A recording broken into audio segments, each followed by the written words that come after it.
Welcome to this explainer. I am absolutely thrilled you're here today because we're going to tackle something I know is a universal frustration. I mean, if you've ever found yourself staring blankly at a textbook at 2 a.m., totally exhausted, eyes burning, and feeling like literally nothing is sticking in your brain despite all your effort, listen, you are not alone. It's incredibly overwhelming to pour massive amounts of time into your work and just not see the results. So today, we're going to completely flip that script. We're diving into the actual science and strategy of learning so you can achieve way more by struggling way less. Okay, let's dive into this. Ask yourself right now, are those late-night, caffeine-fueled cram sessions actually moving the needle for you? Or are they just making you miserable and tired? There's a massive difference between being busy and being productive. For generations, we've basically been sold this idea that sheer willpower and endless hours are the only paths to success. But modern research totally proves that this approach is fundamentally flawed. We really need to dismantle this myth of hustle culture. You know, the one that tells you if you aren't completely exhausted, you aren't working hard enough. It pushes endless hours without a real strategy, which just leads straight to burnout. And hey, I want to validate the stress you might be feeling right now. It is very real. But here's the secret. Your brain is kind of like a highly specialized muscle. It needs targeted training, strategic goal setting, and active engagement, plus vital periods of rest. It absolutely does not respond to exhausting, mindless repetition. Smart studying gives you better results with way less stress. So here's our roadmap for today's explainer. First, we'll cover the hustle culture myth. 2, we'll master time and goals. 3, high-performance study techniques. 4, how to maximize your learning resources. And finally, number 5, well-being for sustainable success. All right, section 1, the hustle culture myth, endless hours versus strategy. The whole philosophy behind smart studying is about understanding concepts rather than just memorizing words on a page. Working smart really matters because it maximizes your actual productivity.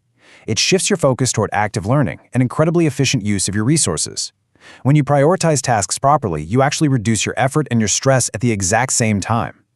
Real academic success isn't about staring at a page until your vision blurs. It's about engaging purposefully with the material.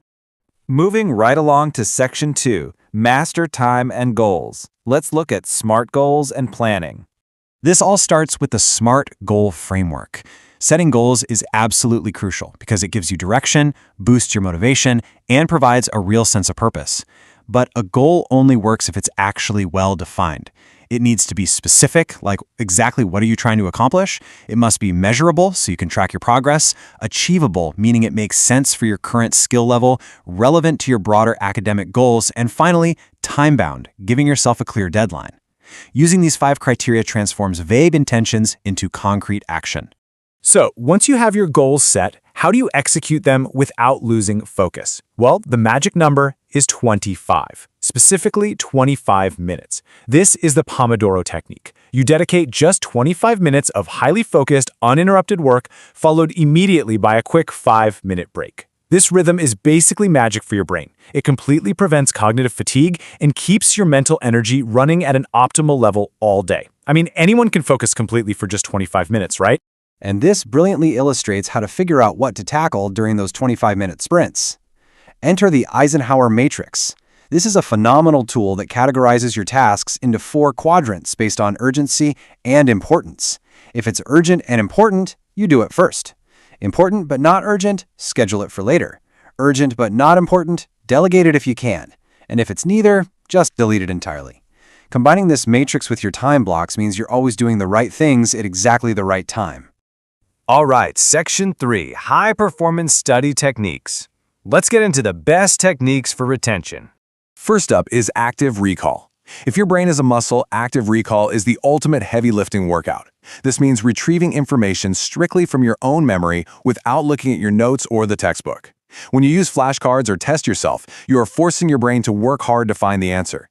That mental struggle, that is exactly what strengthens your neural pathways and dramatically improves your memory. It is just vastly superior to passive reading or absent-mindedly highlighting a book.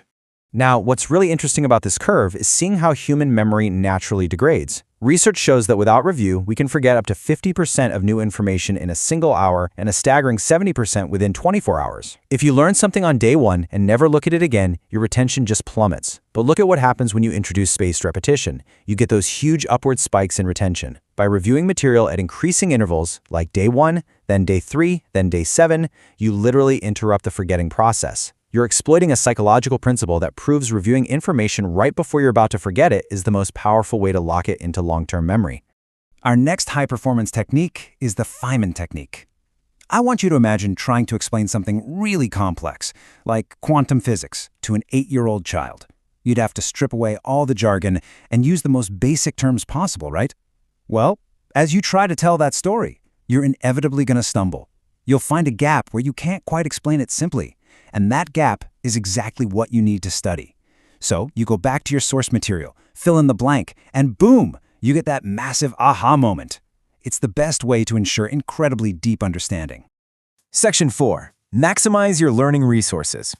Let's talk about tools for productivity.